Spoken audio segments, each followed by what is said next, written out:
सात समुद्र को मसी करूं, लेखन सब बन रहा है, धरती सब कागज करूं, हरिगुण लिखा न जाए।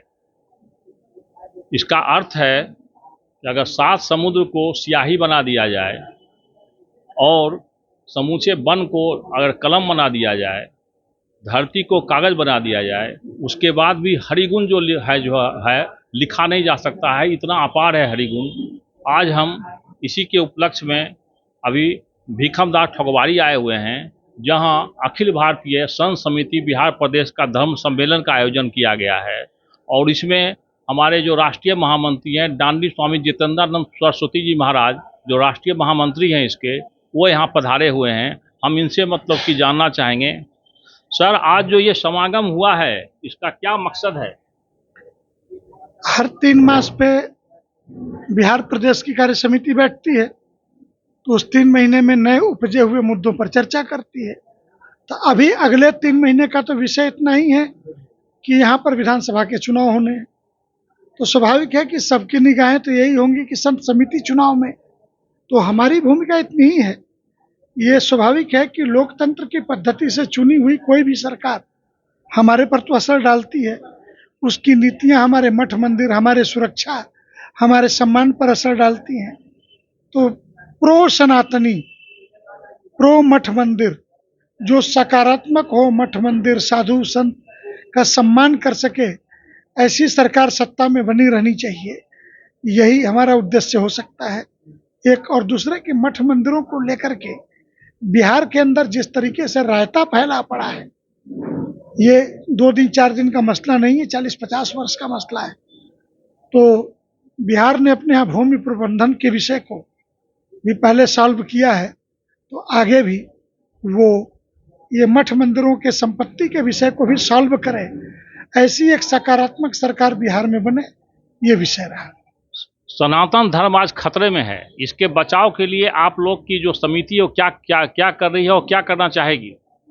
सनातन धर्म खतरे में नहीं है, ये इस्लाम का वाक्य है। इस्लाम खतरे में है, ये वो लोग बोलते हैं।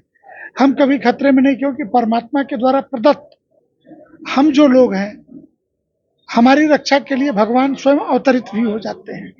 परंतु यह जरूर है कि सनातन जब खतरे में आएगा या सनातन पे आक्रमण होंगे, तो सनातन पर आक्रमण नहीं है, ये भारत राष्ट्र पर आक्रमण है।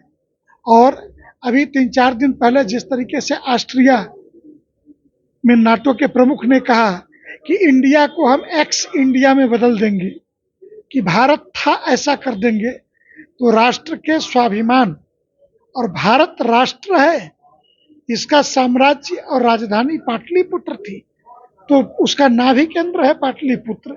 इसलिए मुझे नहीं लगता कि सनातन और भारत पर कभी कोई खतरा आ सकता है। आज की युवा पीढ़ी खासकर सनातन से काफ़ी अलग थलग पड़ते जा रहे हैं। लोग कोई दिनचर्या से फुर्सत नहीं है। सनातन को धर्म की रक्षा करने के लिए कैसे आगे आएंगे? ये नकारात्मक दृष्टिकोण है। मठ मंदिरों में संख्या किसकी बढ़ी है? दुनिया में मस्जिद जाने वाले, चर्च जाने वाले और मंदिर जाने वालों की तुलनात्मक तुलना कर लीजिए। आबादी में बेशक दुनिया में इस्लामिक देश होंगे, क्रिश्चियन देश होंगे, और हमारे पास हिंदू के नाम पे एक देश भी नहीं होगा, लेकिन मंदिरों के अंदर जाने वाली सर्वाधिक संख्या किसकी? हिंदू की है। उसमें कौन जा रहा है? युवा पीढ़ी। प्रयागराज के कुंभ में 67 करोड़ लोग नहाने आए, तो 67 करोड़ लोग दुनिया में 5 करोड़ लोगों से, दुनिया के 90% देशों की आबादी 5 करोड़ से कम है। और ऐसे ऐसे ताकतवर राष्ट्र हैं जिनकी आबादी ही 50 लाख की है। हमारे यूपी के आबादी के बराबर तो पूरे अमेरिका की आबादी है। इसलिए आप इस दृष्टि से तुलना करेंगे तो पाएंगे ये नकारात्मक दृष्टिकोण है कि पीढ़ी कट रही है, ऐसा कहीं नहीं। और वो पीढ़ी मंदिरों में खूब जा रही। आजकल नई जगह पे उत्तराखंड में वो जो स्टीव जॉब्स के गुरु थे नीम करोली बाबा, और वहां जाने वालों की संख्या लाखों में हो गई है। केदारनाथ की यात्रा लाखों में, बद्रीनाथ की यात्रा पे आने वाली संख्या, जम्मू कश्मीर के वैष्णो देवी से लेके अमरनाथ की यात्रा के तुलनात्मक संख्या को आप देखेंगे तो आपको लगेगा कि वास्तव में सच क्या है और बताया क्या जा रहा है। आपने खास करके बात की नाटो की, ऑस्ट्रेलिया की बात की। मैं ये आपसे जानना चाह रहा हूँ कि आज जब मतलब कि अमेरिका के राष्ट्रपति ट्रंप जब धमकी दे रहा है, तो बौद्ध धर्म जिसकी नींव भारत से जुड़ी हुई है, भारत से इसका मतलब विकास हुआ था, आज बौद्ध धर्म का क्यों नहीं मतलब एक संगठन बने और बौद्ध धर्म के देश सभी एक साथ आए? दो प्रश्नों को समझना होगा। दुनिया का कोई बौद्ध देश ऐसा नहीं है जो भारत को अपनी मां नहीं मानता है। यहाँ के नव बौद्धों को छोड़ के, जिनको भीम मीम के नारे में जिनकी रुचि है, जिनको हिंदुओं से लड़ना है, सनातनी से लड़ना है, नौ बौद्ध वास्तव में क्रिप्टो क्रिश्चियन है, ये बौद्ध नहीं है। क्योंकि ये तो चैनलों पे बहस पर उदित राज जैसे लोगों से ये बातें स्पष्ट हो गई कि इनको कोई लेना देना नहीं। बामियान तोड़ा गया, बौद्ध केंद्र, कोई फर्क नहीं पड़ता। नालंदा टूट जाए, विक्रमशिला टूट जाए, उनको कोई फर्क नहीं पड़ता। बस हिंदू से अगर लड़ना है, नौ बौद्धों को कोई नया विवाद खड़ा करना है बौद्धिज्म की आड़ में, तो दुनिया के सारे, जापान आपका मित्र नहीं है कि थाईलैंड आपका मित्र नहीं है कि सिंगापुर मित्र नहीं है या दुनिया के ऐसे भूटान मित्र नहीं है। चाइना सबसे बड़ा खतरा है। चाइना बौद्ध देश नहीं है, इतना ध्यान रखिए, कम्युनिस्ट देश है जहाँ पे धर्म को कोई स्थान नहीं है। इसलिए ये कहना कि चाइना बौद्ध है, ये आत्मसंतुष्टि। और आज चाइना ने भी भारत के प्रधानमंत्री के लिए रेड कारपेट बिछाए हैं। आज वहाँ का जो प्रधानमंत्री है वो कदम ताल कर रहा है। हमें दो बातें समझनी होंगी। लोकतांत्रिक देश में और किसी तानाशाह देश में जहाँ किसी राजनीतिक पार्टी की सेना हो, चीन की सेना राष्ट्र की सेना नहीं है, कम्युनिस्ट पार्टी ऑफ चाइना की वो सेना है। इसलिए किसी राष्ट्र की सेना और किसी राजनीतिक दल के सेना में हमें अंतर करना होगा। और ऐसे देशों को भी जानना होगा कि दुनिया के देश अपने लिए एक सेना रखते हैं और दुनिया में पाकिस्तान एक ऐसा स्थान है कि जहाँ पे सेना एक देश रखती है अपने लिए। तो इन पद्धतियों को समझेंगे तो लोकतंत्र, स्वतंत्रता और आपके यहाँ बोलने की आज़ादी, जहाँ पे आप मोदी मर जैसे नारे लगा के भी महीनों जुलूस निकाल सकते हैं, मोदी के मरने की कामना कर सकते हैं अपने देश के प्रधानमंत्री की, तो आजादी के आड़ में आप राष्ट्रद्रोह का षड्यंत्र भी कर सकते हैं इस देश में। तो दुनिया के उन देशों में आप ऐसा सोच भी सकते हैं क्या? इसलिए लोकतंत्र, अभिव्यक्ति की आजादी को उन्हीं संदर्भों में, और दुनिया में कौन हमारा मित्र, एक बात ध्यान रखना कि कोई शत्रु और मित्र राष्ट्र नहीं होते।